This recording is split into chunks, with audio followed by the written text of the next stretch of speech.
Welcome, everyone, to Real Estate on the Up, the podcast that takes you behind the scenes of the real estate world in Orlando. I'm your host, Kyle Madoran, and on this show, we're all about pulling back the curtain with the unfiltered truth about real estate. We're not just here to sell houses. We're here to provide concierge-style service because everyone loves being treated like a VIP. This podcast is your go-to resource for transparency, integrity, and the knowledge you need to make smarter real estate decisions. Whether you're a seasoned investor or a first-time homebuyer, we've got you covered. So buckle up and get ready to move up in the world of real estate. It's time for Real Estate on the Up.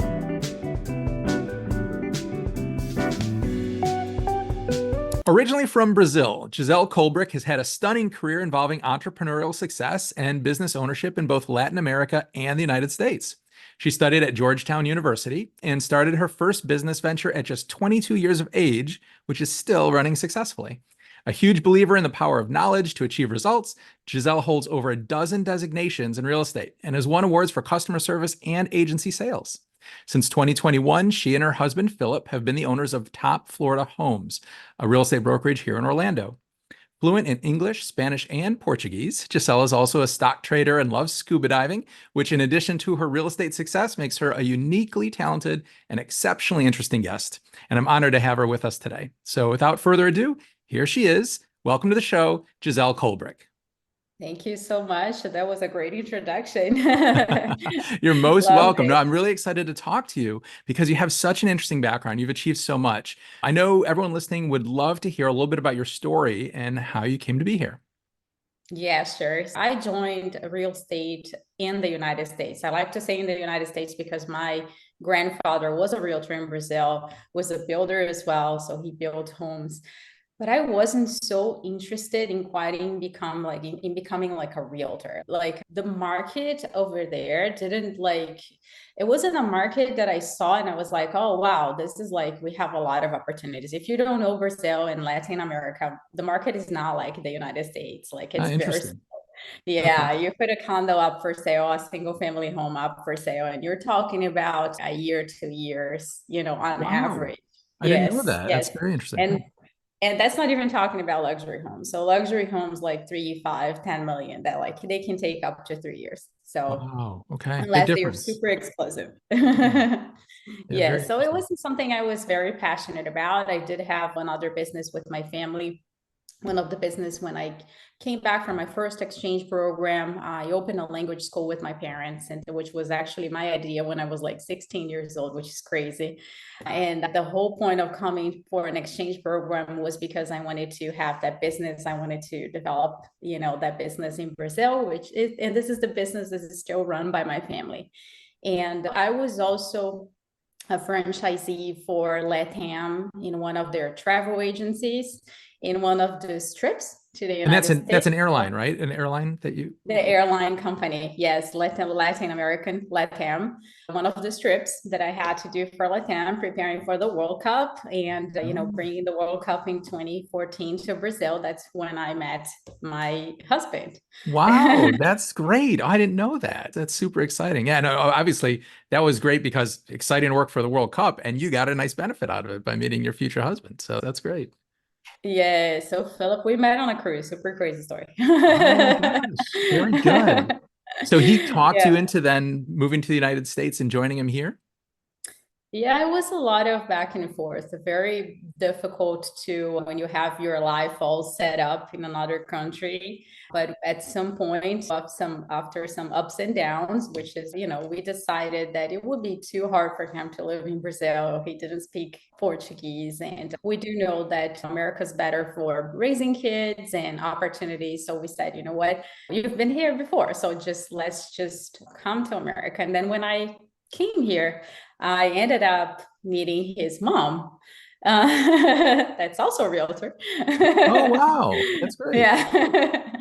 And then, yes, long story short, I became their assistant before, a marketing assistant, then transaction coordinator. And then I was like, just seeing like something completely different. And I was like, I want to go to school. I actually want to study to become a realtor. This is really amazing here. And my parents, they own properties in Brazil. And I used to call them and say, guys got to invest here. Like it's, it's wonderful. And I still remember one sentence that I told Philip when I moved here in 2014. I said, properties here are underpriced.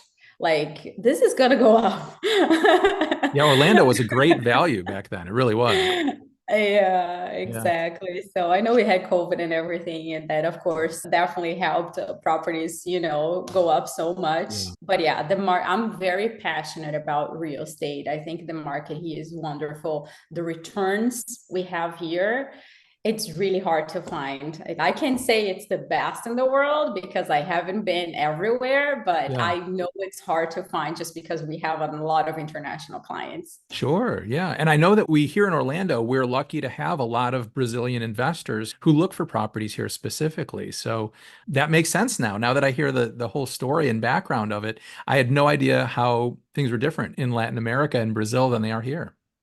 Yes, yes. And then when I started here, of course, American brokerage, my family, all American, I started with American clients. My first client was an American client. But of course, after seeing things and how international Florida is, I turned to my husband and say, listen, we don't have to be like in a mass brokerage. Let's create our own thing and let's make it like more international, that we're serving Americans. Sure, that's our primary, target public, but like, Yeah. let's have realtors who speak French, Portuguese, Spanish, German. So then, because I know that if we talk to these people and we show how great investing in Florida is, it's a no-brainer. Yeah. That's such a unique perspective to focus on the international crowd and not just a single country, because I know there are a lot of agents from other places in the world who live here and they're really focused on just kind of bringing business in, who are other people from that part of the world. And you have a much more global sort of perspective and goal. And I love that. I think that's great. Yeah, one of the things that I really like to do when I hire an agent that, like a French agent or a German agent or a Colombian agent, I like to have this talk to the agent and say, so let me explain to me how the real estate market is in your country, so then I can understand how I can better serve that market, how I can prepare a manual showing them like the differences so they can better understand and then they can feel like, okay, so this is the difference. Now I understand this. So I feel like confident now in investing in America. Yeah, I think that's really smart, setting those expectations, because it is probably vastly different depending on where people are from. I'd imagine just as different as it is in Brazil to here, there are probably vast differences in other places as well. And you have to really have a very unique sort of mindset. And I'm sure you've done a lot of training and learning about these other markets to know how to best assist these people. Because, boy, personally, I have worked with international clients, but it's definitely not my bread and butter. And so it's really interesting to hear that's one of your focuses. And you guys do such a great job. I've worked with Phillip on a transaction and was so impressed with the technology that you guys have. I think it's really remarkable and much different than you see in most brokerages and most transactions. So very innovative. Yes, thank you. Thank you so much. Yeah, technology, I think, I have this real estate coach that I love to follow. His name is Paulo Vieira. He's Brazilian and he has one of the best like coaching programs like Tony Robbins. I'm really into like self-development. And there was one episode of his podcast that really stuck to my mind that he said, it's okay for your company to be old but not outdated. So it's okay to have 20, 21 years experience. This is good, but you can make those 20, 21 years of experience show that you haven't evolved. So technically, something that we invest a lot. And when AI last year came up, a lot of my agents said, oh my gosh, AI is going to replace realtors. I said, it's going to replace you if you don't know what to do with AI. Right. But no, It's a we are going to tool. It's a be, tool. You have to learn how to use the yeah. tool. Yeah. So right now we have our own CRM that we created from scratch, and we've integrated AI to help agents generate scripts, social media, Instagram reels, really help them. Also, you're not a marketing professional. And sometimes, even though we have the marketing people like assisting us, sometimes you are showing a house and you just want to show like how great the house is in the features and everything, and you want to record something. At least I'm giving you the tools for you to do that. Yeah, absolutely. I know you're also a big proponent in preparing homes to sell, making them look their best. So tell us a little bit about how preparing a home is crucial in getting the seller's top dollar for it. Oh yes, that's my, if somebody says, okay, tell me like your number one secret to sell homes fast for top dollar, I Mhm. would say preparation. If you look at my listing manual, you will see that we have our preparation period, which usually is like a week, 2 weeks, depending on the size of the house, depending on how many features we want to highlight.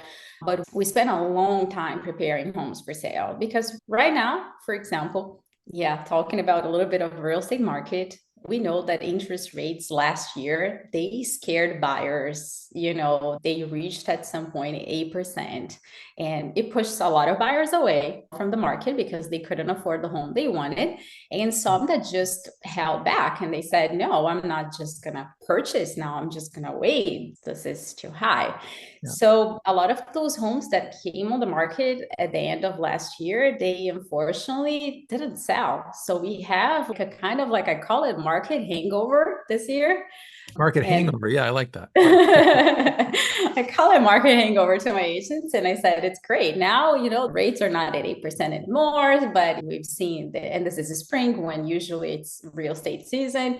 So we see the buyers now, we have like a healthy market, but because of this inventory, increased inventory due to last year, we see that buyers are negotiating a lot.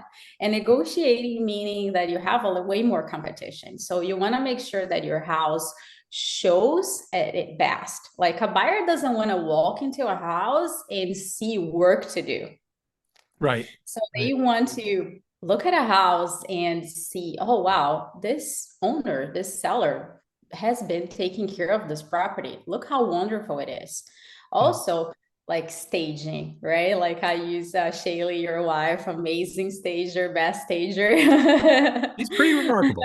Yeah. Yeah, Shaylee. And we a great part of staging, sure, it is making the house beautiful, but it's also depersonalized, Yeah. right? You want the buyer to walk in and you're selling your house. You don't want the buyer to feel that they are walking into your house. You want the buyer to feel, I'm walking into a house that could be mine.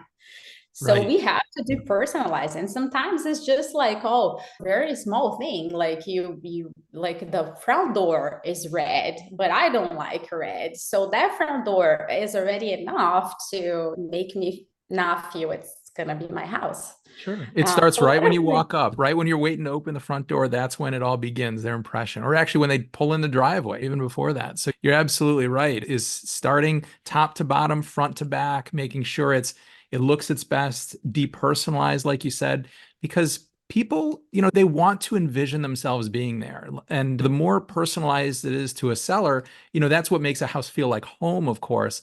But when you list a house for sale, you kind of have to already envision yourself in your next chapter. Like that house is it's not really going to be yours. You have to start to prepare it for the next owner. So that is challenging sometimes to convince owners to do that. And I Yeah. think that if you're good and persuasive and can explain the benefit of it like you do, it really does help sellers get top dollar. I think that's something that's very important for both sellers and agents to understand is what a difference it can make. Yeah, and you have to work with visual, you have to work with like smells and sometimes even music. And sometimes Yeah. when you're selling a luxury property and you see that it has like a beautiful sunset in the backyard, that's when you want to be taking your pictures. So it's all Yeah. about strategy. Like a Yeah. house should be treated as like a business plan. So Yep. every house will have a different business plan. Every house is unique. That's right. That's right. Yes, every Absolutely. house is unique. Exactly. Yeah. Yep. And I really like one saying that Shaylee always says when she is talking to sellers about depersonalize. And she talks about how photographs shouldn't be, from your family, shouldn't be hanging on the wall because you don't want that buyer to walk in your house and look at your son playing baseball and say, oh, yeah, that's the house whose the son plays baseball. You want the buyers to walk and say, oh, that's the house with the nice kitchen. Right. That is exactly right. Yeah. You want them to envision their life there, not the past owner's life. Yeah. Yeah, And you're remember absolutely the kitchen, not the family that lives there. focus on the important stuff. Yeah, right, right. That's true. Yes, So on the yes. selling side of the transaction, that is crucial. It's so important for everyone to know that. How important is it for a client on the buying side of the transaction to select a realtor who will do a full consultation and analyze their needs before jumping into showing homes? And this is super important, especially right now that we're going through all these changes in the real estate market after the lawsuit. I saw on Facebook the other day, I think it was a new licensee, a new realtor saying, oh, wow, I'm not going to have a job anymore because, people will see that I make my commission just opening doors. I said, well, then you're really probably out of business because if If that's that's all you all the do, yeah, value you provide. right. Yeah, so it's all about educating the buyers. If you start with a buyer's consultation, explaining the process of purchasing a house, types of financing, talking to the buyer one-on-one, and understanding their needs. It's just going to be like preparing the house for sale when you're presenting the sellers. You're going to have way less work after because you know exactly what the buyer needs. You gave them the confidence to make decisions, and you're not going to be driving around because you're able to filter the houses also that they are looking for. What I often see sometimes is, agents, oh, okay, you want a single family home, 4 bedrooms, 2 bathrooms, and like, no, okay, let's go. Yeah. And it doesn't work like that. Yeah. So Yeah, I it's think agents and buyers get excited. They want to go out and see properties. Agents want to show them homes. Buyers want to see them. And I think that it is easy to lose sight of how important it is to start the right way and build the right foundation for that successful sale. And you're right, the buyer's consultation does that. It establishes the expectations. It talks about in depth what the buyer is really looking for. And it is an agent's job, just like you're saying, we're not just opening doors, but it's yeah. looking through the thousands of properties that are available on the market to help that buyer find ones that are the perfect matches for their needs. And we know, being in the business, that anyone can just hop on Zillow and look at properties, but it takes an agent to really do that deep dive, that analysis, to fine tune that search and to make sure they're looking below, deeper than the level of what you can just find on these websites. Yes. And also in Florida, a lot of, especially people coming from up north, like a lot of states like New York, Massachusetts, the buyers, they have to hire an attorney to draft all the contracts and addendums, and they have to buy a realtor that will do all the commercial part. Here in Florida, the realtors have a very important job because our role, because we are the ones that draft all the contracts Right. and addendums and everything. So you want to make sure that you actually go to a buyer consultation with your realtor as well, because you want to make sure you're working with somebody that speaks English fluently. And I have to say, I wasn't born here. I have nothing against people that don't speak English and are living here, but there are certain professions that it's really hard for you to do. And being a real estate agent in Florida is one of them because you have to draft contracts in English. So Right. if you're not proficient, if your agent is not proficient, you're going to have a problem. Yeah. How's your agent going to negotiate on your behalf? That's such a good point. It's obviously sellers want to find an agent who they're comfortable with. And if they're more comfortable, conversing in another language, that's great. But the agent you select really does need to be fluent in English, because the contract, all the legal portion of our job, is in English. And so if that agent isn't comfortable with that, it can make things really complicated. You're dealing with large amounts of money. Obviously, for most people, it's one of the biggest investments they'll ever make. And you have to make sure that the agent that you're trusting understands wholeheartedly the in and out of the contract, all the the terms and stipulations, all the details. Yeah, that is a terrific point. I hadn't even thought about that because I'm not bilingual, unfortunately. I'm not as talented as you are. So I don't worry about that. But yeah, that is an excellent point. You Yes, and yeah. it is something that like when I was at the global committee for Florida Realtors, I raised this question to them. I said, for example, I know Florida, we have a lot of like Spanish speaking people Mhm. and we have the test in Spanish, but after that, everything has to be done in English. So Yeah. I see, I don't know about you, but I have received offers blank that only had the purchase price and the name of the buyer. And Yeah. I was like, whoa, what is It's a little that? scary. Yeah, it's a little scary. You're right. Yeah. Yeah. So I was able to help the agent because I speak Spanish and I was able to help the agent even though it wasn't my duty to do so. But if this agent spoke with my husband and my husband doesn't speak Spanish, like even if my Mhm. husband wanted to help this agent and help this buyer, he wouldn't be able to. So Yeah, I don't know. it's a tough Yeah. situation. Well, that was Yes. nice of you to help. I mean, obviously, everyone wants to achieve the same goal. The buyer wants to buy that house, the seller wants to sell that house, and you're helping trying to make that all happen by being nice and being the translator basically in the middle of it all. So that's great that you're able to help because it can be quite scary, especially, in most real estate transactions, there'll be some challenge, some bump in the road that occurs. And, it takes everyone kind of working together to figure out a solution and how to move forward. And if you're not proficient in the language, it makes things a lot more complicated in terms of the legal aspect of the contract. Yes, exactly. I also speak a little French, but Ah, not wow. proficient. So I do proficiency. I have English and Spanish besides Portuguese, of course, my first language, but I would not try to represent a client that speaks French. Right. Well, yeah, It's just like, but anyways, this is something like very important that the buyer also has to make sure. excellent point. I know you and your husband have achieved great success in this industry, but you're also very passionate about giving back. Tell us a little bit about your projects and what you do to give back to the community. Yeah, so I do, we're Christian and we do believe that God enables us and open doors so that you can also contribute to the world, right? So we're so blessed with everything. And as much as we study and we have a business background, we truly believe that we have the help from God. So we've been helping nonprofits in Brazil. I wanted to also do something since I left Brazil, and I know a lot of nonprofits there. So I do help monthly two nonprofits.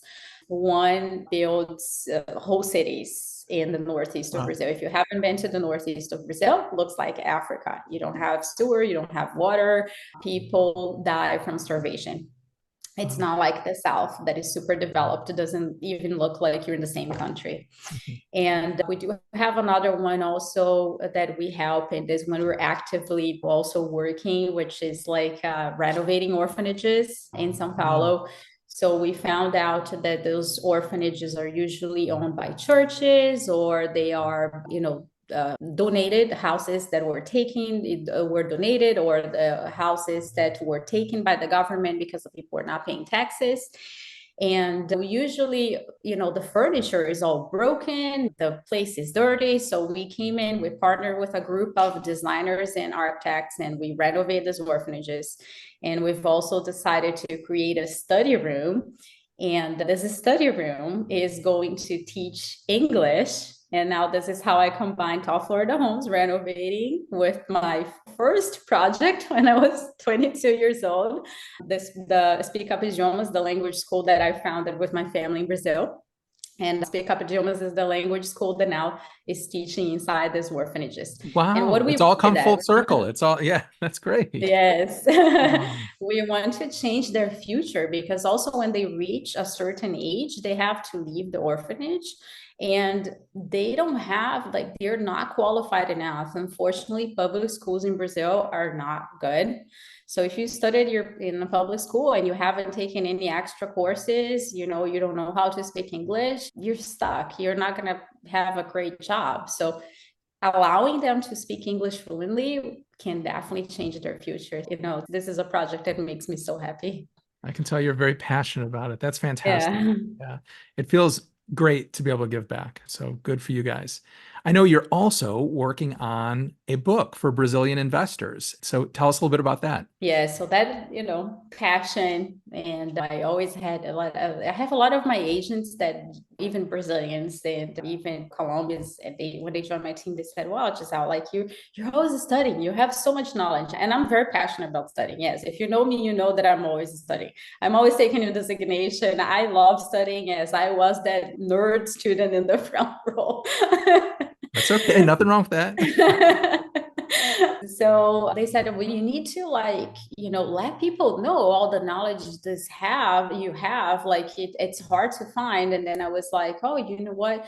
I think I should start writing about something that I'm very passionate about, and showing how investing in Florida is so great comparing. So I started writing this book for Brazilians. Of course, I know the market over there really well to compare here.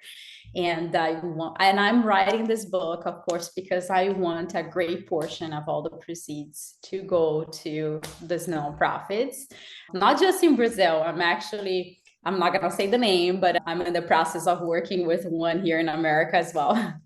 That's fantastic. That is awesome. Well, looking forward to seeing that, because I think that it will help people understand how great the United States is as a location to invest, and also allow you the opportunity to continue doing good work on the back end of these transactions. Wow, it is amazing. It is amazing. So, Gisele, I wanted to thank you so very much for being here, joining us today. You're an incredible person. You've achieved so much, and it's great to have an individual like you representing our industry locally. I mean, it's really fantastic. If people want to get in touch with you, what's the best way that they can do that? They can call our office, go on our website, topfloridahomes.com, or they can honestly just message me. I love talking to people. I have no problem sharing my personal phone, 407-725-3456. It's also WhatsApp, because I deal with a lot of international investors. Sure. Yeah, but I have to thank you. Thank you so much for your invitation. I know how great of a professional you are as well. And, when I'm participating in something with another professional, I always want to make sure that the professional on the other side is like a high standard. So I know you do a wonderful job. And that was the first thing my husband said. Yes, he's like top notch. Thank you so much. Thank you. Yeah. I appreciate that. And I agree. It's wonderful to connect with great professionals in this business. And there are a lot of us around. I know that the industry sometimes takes some lumps and some punches and things that you hear sometimes about the bottom of the barrel, but there are some really great, great people. And I am so fortunate that you joined us today to talk about it. So Gisele Kolbrich, everybody, this is the type of person we want to be working with in real estate. So thank you again for joining us. I really appreciate your time today, and I hope you enjoyed it as well. Thank you. Yes, it was wonderful. Thank you so much. My pleasure. As we conclude another eye-opening episode of Real Estate on the Up, I want to express my appreciation for joining us. Thank you for being a valuable part of the Real Estate on the Up community. Your time and engagement mean the world, so make sure you subscribe and leave a review. Your real estate goals are my priority, and my team and I are here to provide the personalized attention and service that have earned us high recognition. If you have questions, need guidance, or are ready to make a move, don't hesitate to reach out. I'm just a message away. I'm Kyle Madoran, one of Rate My Agent's top 100 in the United States, signing off. Until next time, take care and make those real estate dreams a reality.